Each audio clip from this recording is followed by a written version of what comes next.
Automobile ചരിത്രത്തിലെ ഒരു സുപ്രധാന നാഴികല്ലാണ് കാൾ ബെൻസ് രൂപകൽപ്പന ചെയ്ത ആദ്യത്തെ ഓട്ടോമൊബൈൽ.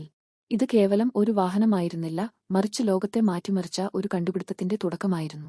1886 ജനുവരി 29 ജർമ്മൻ എഞ്ചിനീയറായ കാൾ ബെൻസ് ഗ്യാസ് എഞ്ചിൻ പ്രവർത്തിപ്പിക്കുന്ന വാഹനം ഡൈംലർ എന്ന പേരിൽ തന്റെ കണ്ടുപിടുത്തത്തിന് പേറ്റന്റ് നേടി. ഡൈംലർ ബെൻസ് കമ്പനി പിന്നീട് ഇതിനെ മോഡൽ 1 എന്ന് വിശേഷിപ്പിച്ചു. ഇത് ആധുനിക കാറിന്റെ തുടക്കമായി കണക്കാക്കപ്പെടുന്നു. ഈ വാഹനം 3 ചക്രങ്ങളോടു കൂടിയ ഒരു ബൈസിക്കിൾ രൂപത്തിലായിരുന്നു. ഇതിന് 954 സിസി ശേഷിയുള്ള ഒരു സിലിണ്ടർ 4-സ്ട്രോക്ക് ഗ്യാസോലിൻ എഞ്ചിനാണ് ഉണ്ടായിരുന്നത്. ഏകദേശം 0.75 ഹോഴ്സ് പവറായിരുന്നു ഈ എഞ്ചിന്റെ കരുത്ത്. മണിക്കൂറിൽ ഏകദേശം 16 കിലോമീറ്റർ വേഗതയിൽ സഞ്ചരിക്കാൻ ഇതിന് കഴിഞ്ഞിരുന്നു. പെട്രോൾ ഉപയോഗിച്ച് പ്രവർത്തിക്കുന്ന ആന്തരിക ജ്വലന എഞ്ചിൻ ഘടിപ്പിച്ച ആദ്യത്തെ വാഹനം ഇതായിരുന്നു.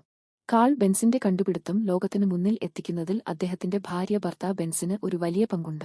1888 ഓഗസ്റ്റ് 5 ഭർത്താവിനെ അറിയിക്കാതെ തന്റെ 2 മക്കളോടൊപ്പം അവർ ഈ കാറോടിച്ച് മാൻഹൈമിൽ നിന്ന് ഫോഴ്സ്ഹൈമറിലേക്ക് ഏകദേശം 106 കിലോമീറ്റർ ദൂരം യാത്ര ചെയ്തു.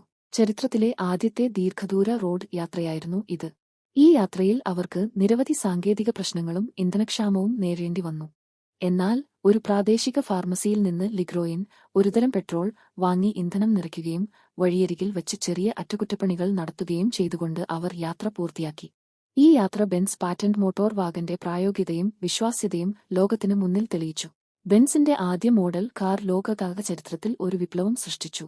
ഇത് ഓട്ടോമൊബൈൽ വ്യവസായത്തിന് വഴിയൊരുക്കുകയും ആധുനിക യാത്രാസൗകര്യങ്ങളുടെ വികാസത്തിന് അടിത്തറ പാകുകയും ചെയ്തു.